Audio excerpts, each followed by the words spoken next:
Hey guys, what's going on? So today I got a package from Olight. This is their Black Friday sale. We got the new Odin Mini with their M-LOK mount. We have the new Warrior Mini.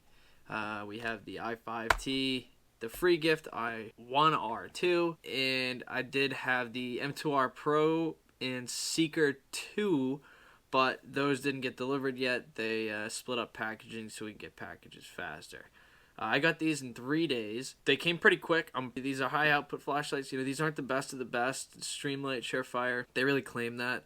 These are going to be pretty good, not budget flashlights, but they're flashlights that you can count on them to be a high output flashlight, but it's not a duty light. It's not a extremely defensive carry light. These are going to go on two of my rifles that I wasn't even going to put lights on them, but I figured why not.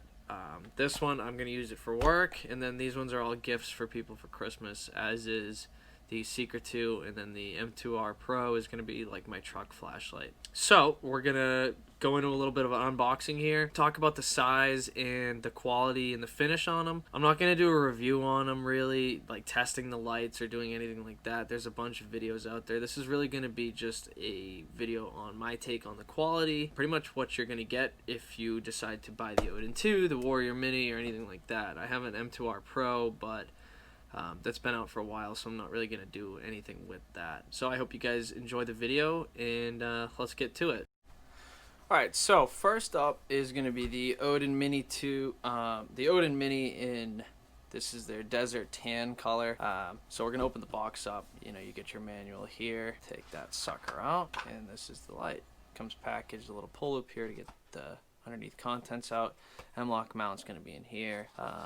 So when we take this out, it's going to be your light, which it feels nice. They definitely did a pretty good attention to detail. It's got the Scout mount on it, so you can take any of the Arisaka mounts like that. Tail cap on the back. When you first get these lights, you want to take out the plastic piece. Take this out. You don't want to charge them up right away. And for this light, it's a weapon light, so you just have a tactical tail switch, just like that.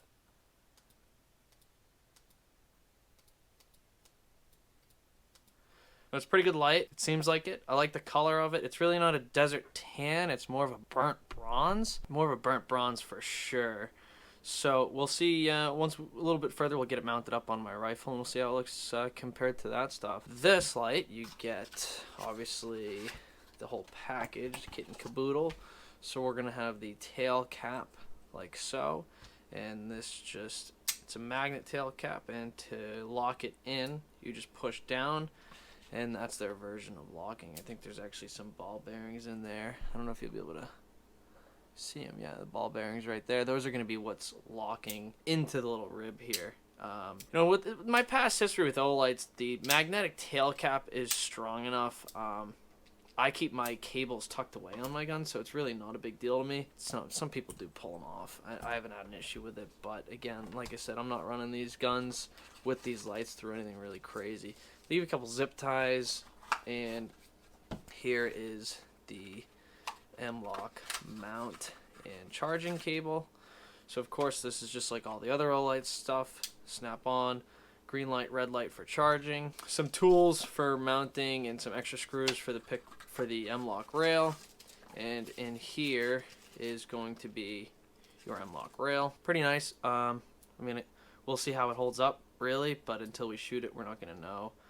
It is a QD for the light itself. It just slides in like that, and that's it. So we'll get this stuff all mounted up in a bit, but let's go on and open up these other lights here first. Next up is the black Odin Mini. Same deal. All this junk. We're not going to open the whole box because it's exactly the same. This is actually the gunmetal gray. Here you can see them together. I actually really like that gunmetal gray color. That's really cool. It's got a nice strike bezel on it, but that really has no purpose because it's going to be behind the barrel of the gun. Same thing, tactical tail switch. Same mount. These are identical lights. The only difference is the color. One thing I really do like about the light is it's actually a fairly small profile in this quick disconnect mount. I like it a lot, but that may be a potential failing point of the light. A lot of people bash Olight for their Chinesium product make. I haven't had any issues with them. And we'll move on to the Warrior Mini. This is actually a really cool light I'm excited for. So I work in dark places a lot, attics, basements, etc. So one thing that I'm always looking for is a quality light. I like headlamps, but handhelds are always great. Now this one's all charged up and opened up. It's the Desert Tan color. It does have a tail clip. You get lockout mode by holding that. You get moonlight mode, which you can run this thing for days. It's waterproof, submersible, as are the other all lights are. This is actually a very nice carry size. As you can see, it fits pretty well in the hand. It's not that big. You get turbo mode, you get 3 modes, strobe mode, all that good stuff. So this is going to be an actually pretty used carry light, and it does have a tactical tail switch as well with 2 light settings. So I'll probably use this one a lot. I mean, I love Olights. I don't have problems with them. A lot of people do, but not me. So we'll see how that fares. Moving on, we do have a couple of these bad Larrys here, which is the i5T EOS. These are actually pretty cool. They're AA batteried lights. They have a blue clip on them. Again, waterproof, everything like that.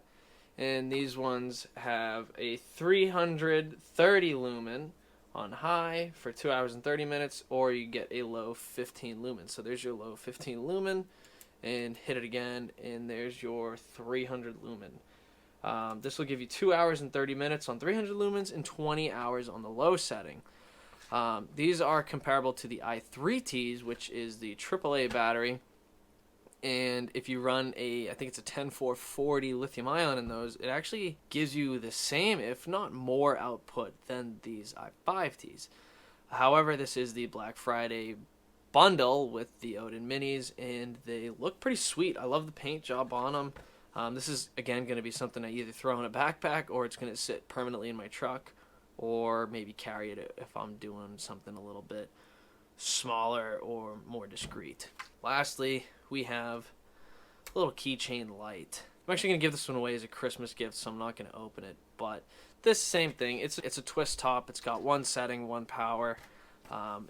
It's pretty good. I mean, for a keychain light, like I'm going to give this to my girlfriend. She'll probably love it. So here's the light. As you can see, it looks pretty good on there. It fits nice. It's very stable. The tail cap doesn't come off. However, it does seem like it's not an intense lock on there. It's not as secure as, some of your other models or options. I actually, looking at this, I think I prefer the M2R Pro mounted on an Arisaka mount. I do have one of those. I'll pull those out after I show you the gunmetal gray Odin. As you see, even the DT is a little different color than the Warrior Mini, which is this guy here. You get the switch on the top. There's all 3 together. So here's the gunmetal gray model. As you can see here, we mounted on the left side this time because this is going to be used with the thumb activation here. This, when you're grabbing this here, your hand tends to rest here and you hit the knob. So again, I definitely prefer the Arisaka mount, or some type of scout light mount that'll be more in line and get rid of all that added stuff there. For a weapon light, I really could care less about a QD disconnect, especially when you have a magnetic tail cap like that. So I'll pull the M2R Warrior Pro over here and just show you the difference. I mean, it's totally a bigger light, 100%, but it's much more slim and streamlined on the connection there. So to me, that's a better setup. However, some people will like that better. So at the end of the day, the Olight works for me. I mean, the mount isn't the slimmest, and it's not the most streamlined mount, as you can tell by the knob and just the connection on it. It is secure. They give you a pretty good M-LOK mount. The coloring and attention to detail is good. However, the reliability, like I said, there are more reliable lights. However, with these, I have not had issues with them, but people have been burning pockets, stuff like that. The lenses are plastic, so take it with a grain of salt. If you're careful with it, use the tactical lockout mode. You're not gonna burn your pocket out, but it kind of defeats the point of a carry light, where you want to use it quick, you know. Take it for what it is, but at the end of the day, Olight's making a kick-ass light right now. I kind of compare them to Holosun, and you know, they're durable as shit. I'll tell you that for sure. You know, they're up and coming, and I think Olight is going to be making some really nice products in the coming years. But right now, you know, they're offering some pretty good deals on lights, and I would suggest that you pick some up because they are good, they work excellent, and I think they are completely worth it 100%. So if you guys like the lights, check them out. Olight.com. I'm not sponsored at all. Like I said, I just like flashlights, and I think Olight's doing a really cool thing with all their limited edition models and stuff like that. So if you like the video, guys, hit a like, comment, and subscribe, and I'll see you guys on the next one, man. Thank you.